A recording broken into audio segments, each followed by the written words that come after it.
Hi, everyone. Welcome to today's College Financial Prep episode, Preparing for College. Excited to welcome Jeanmarie Wilson and Karen. Karen Schmalz. Thank you. Your journey to college. Welcome, Karen. Welcome, Jeanmarie. Thank you. Excited to have them here because we're going to be talking about the college application process, which we really haven't spoken about all that much, but of course it's like it's a huge thing, especially for 11th and 12th graders. Welcome to you both. Thank you. Thank you. Thank you for having us. Yes. You're very, very welcome. So what can everybody expect to learn today?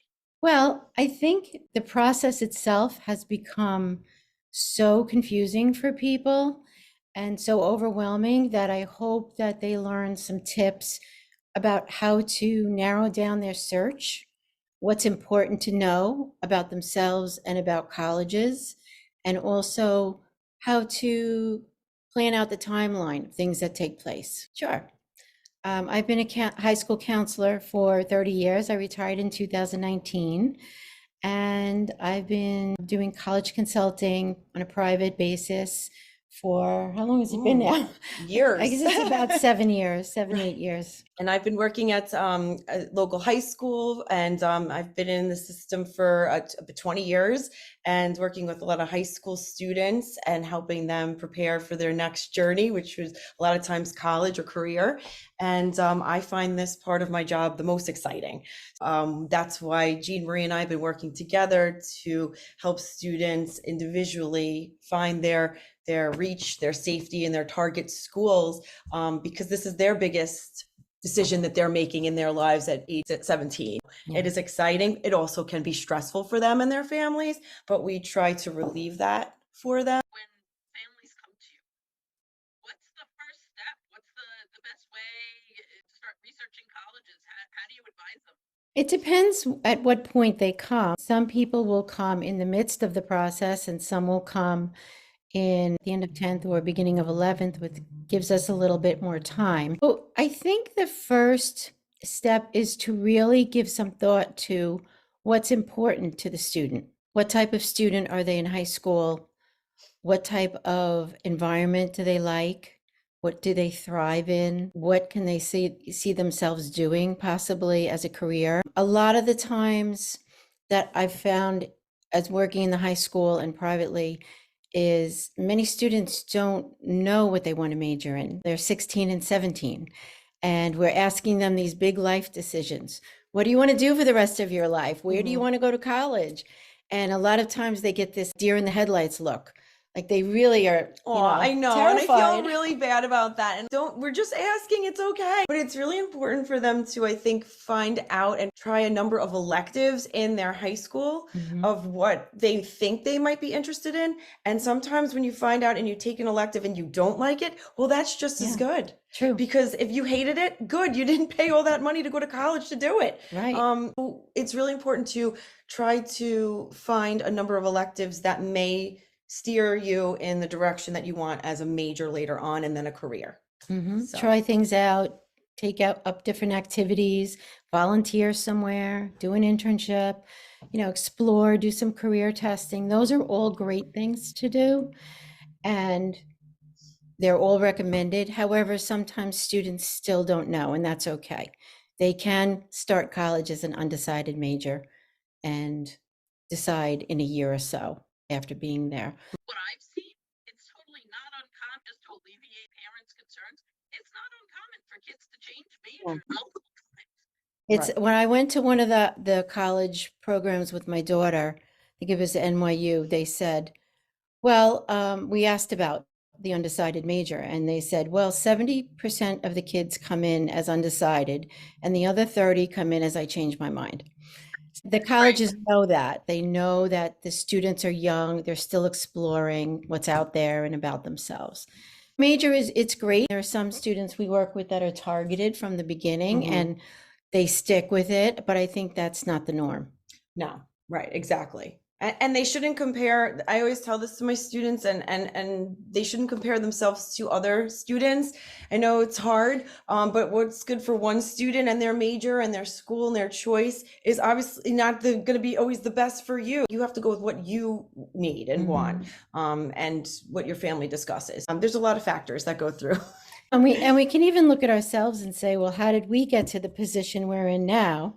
And it's not a straight line for the majority of us. We took a path here, we took a path here, we turned, we changed our mind. That is more of the norm. I think, giving thought to that is great. Giving thought to what type of environment a student likes. Do they like to be in a very challenging, rigorous environment? What type of student were they in high school? Did they work hard all the time, or did they sail through classes? That will give them an idea of the college experience they're looking for as well. Do they want to be in a setting that is more urban or more suburban? A lot of the kids on Long Island like to have things at their fingertips. They like to be able to, not travel an hour to get to an urban center. So that could be a factor too. Right. The size of the school. I was going to say the learning style of the student, and sometimes students thrive in a big forum where they can kind of teach themselves a little bit more and be independent, whereas other students need to have maybe more of the professor needs to know me, smaller classes. So these are really important factors to think about when you're visiting schools. And that's another way to see the school, obviously, firsthand. But we always advise them to maybe do a virtual tour too, if you can't always, get to that state right away. It's not always easy, but Yeah, let me stop you there and say this. COVID was, I mean, not COVID was not wonderful, but COVID was wonderful in the fact that all of the schools, and tell me if you know what you've seen, like they now have so much video out there, the virtual tours, virtual programs, you have the unofficial and the official videos out there that you can explore. So lots of opportunities to see schools without getting on a plane or going on a long road trip. So that right, exactly. That's a positive thing, for sure. So the other thing to think about, and I know this is your specialty, Vicky, is the financial aspect, because I really feel like in 11th grade or even before, the family has to have a candid discussion with the student. Like, these are our financial constraints.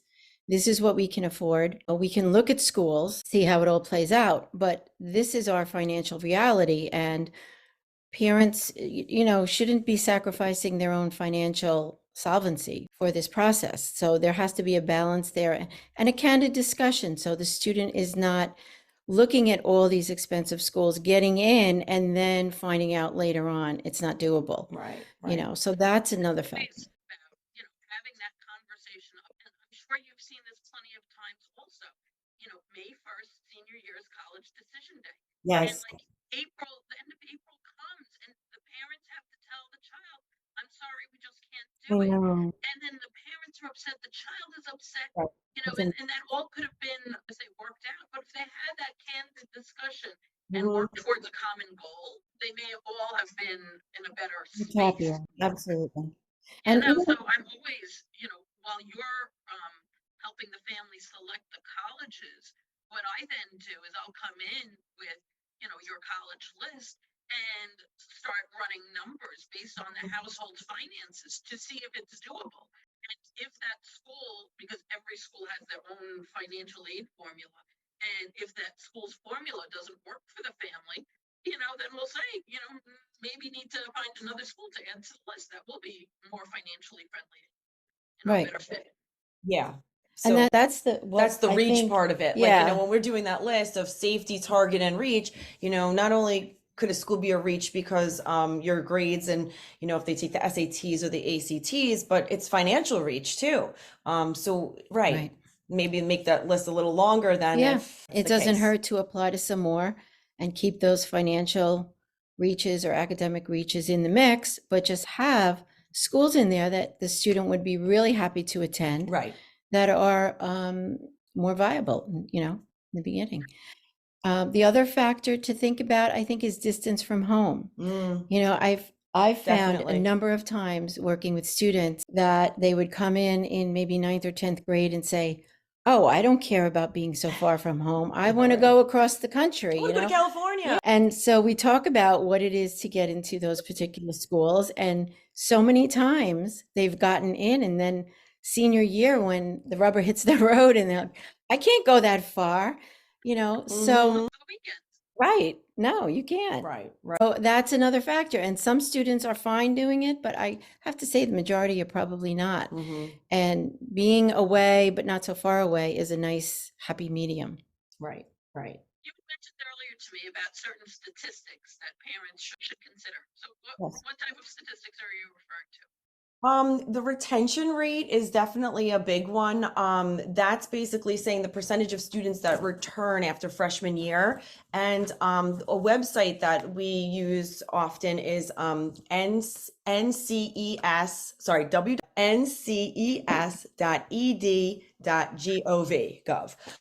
which is the National Education Center for Education Statistics. So that's basically going to tell you, overall how many the statistics of the students coming back and returning. And in the mean average, I want to say is like 75% of the students coming back. So that's pretty decent. If it's like really much lower than that, then that's kind of like questionable in a sense. So I think that it's important because it's not always advertised. Okay. True. To the majority, you really have to look for that because they want obviously you to go to their school. But I think it's important for the families to look at that, at the retention rate. There's a number of factors. COVID definitely probably changed the retention rate, obviously, because students then were learning in their dorm and they weren't going to classes at one point. So that's a little bit different maybe for the past couple of years, right? But if we're back to what you want to say the new normal, right? Then we're in class, we're doing our thing. And if the retention rate is lower than 75%, then I would say, not so good. Do your due diligence and research why. Right. So that's one yeah. thing. Another statistic is the commuter rate. So there's a big difference between going to a school where 90% of the students live in the dorms or close to campus versus 30%. And it doesn't mean that the school's not great and sound academically and educationally, Right. but the community environment will be different. And the experience that the student might have after school and on weekends is different. So it's good to know the commuter rate. I mean, in urban centers, it might be a little lower, but it's just really, that's another good statistic to research. So where would parents find this? They may find it on that site. They can also look at the population on campus, how many students go to the school, and the dorm capacity. So when you factor that in, though, there are a number of juniors and seniors that live off campus, and they're not really commuters, but they're not in those statistics. So I like to see 50 to 60% of the students living on campus gives me a better idea, that it's not a commuter campus. Right. And you know what, if you're a commuter, maybe you wouldn't care about that, right? Like that might be just totally fine for that student. But if you're somebody who's living miles and miles, hours away from your family and it's a commuter school, then what's my weekend going to look like? What's, what is my day-to-day going to look like? Yeah. So that's kind of where it would be more, interested for that kind of student. So yeah. The other statistic I think that people really need to be aware of is the average student profile. So every college will publicize what their typical student, the middle 50th percentile of their population, has in GPA and SAT or ACT scores. And students will know what their GPA is, and it doesn't jump dramatically from one year to the next typically. Right. And they'll have an idea after they take testing if they're using test scores. And comparing those to what the school's average is gives the student a good idea where it falls in safety, match, or reach. Really, is it a feasible option? And we always say, go for whatever you want. We never say never or never apply. We never tell anybody. We don't make that decision. The college does. So Are schools using weighted or unweighted averages? Right. And that's another factor too. Most of them will use the weighted, but typically, and they'll look at the rigor in the high school curriculum and see, how much the student challenged themselves. They could have a 4.0 in the easiest classes, and they would gravitate towards a student that had more challenge in their curriculum with a little bit lower GPA. That's another statistic to really be aware of. And then also, how the financials play out. Like, are they generous? How much merit aid do they give?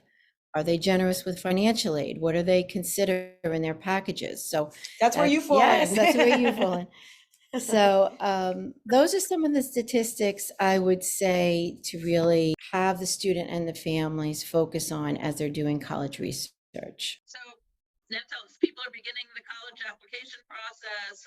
We're at the tail end now of 11th grade. How should families begin? Other than, of course, reaching out and calling you for help, but like, what's the general?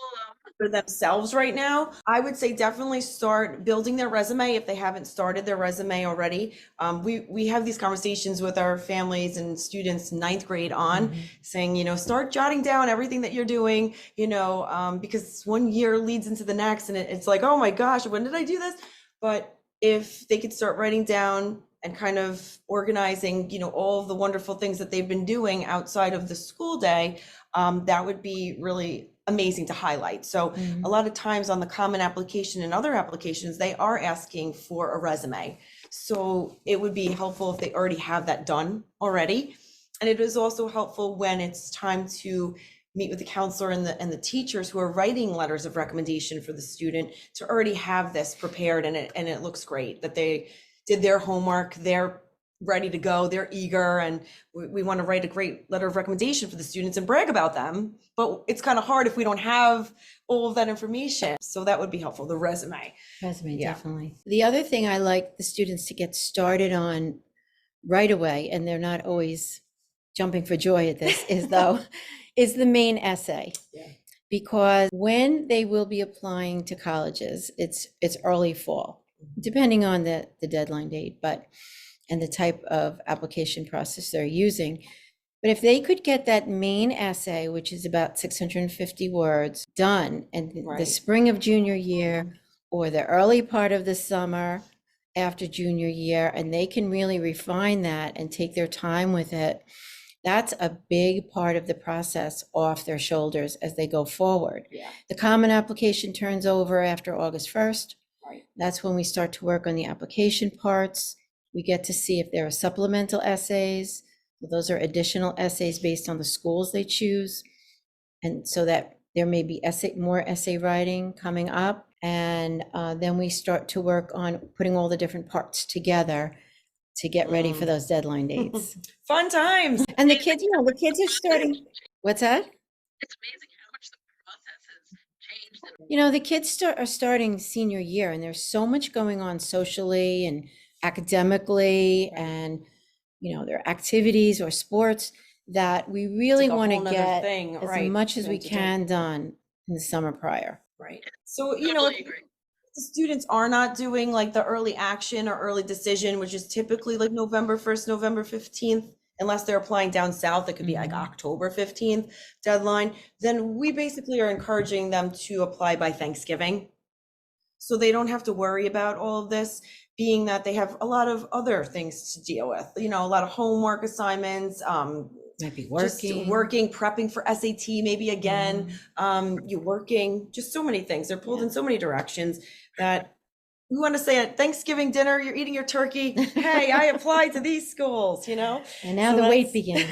Yeah, and then they can wait. Just as a mom, I remember this, with my friends, I remember all the kids had AP exams and they're writing essays, and then, everybody was like ready to pull their hair out. Definitely, the sooner that those essays can be done, the better. Yes, Absolutely. definitely. And not every student loves writing.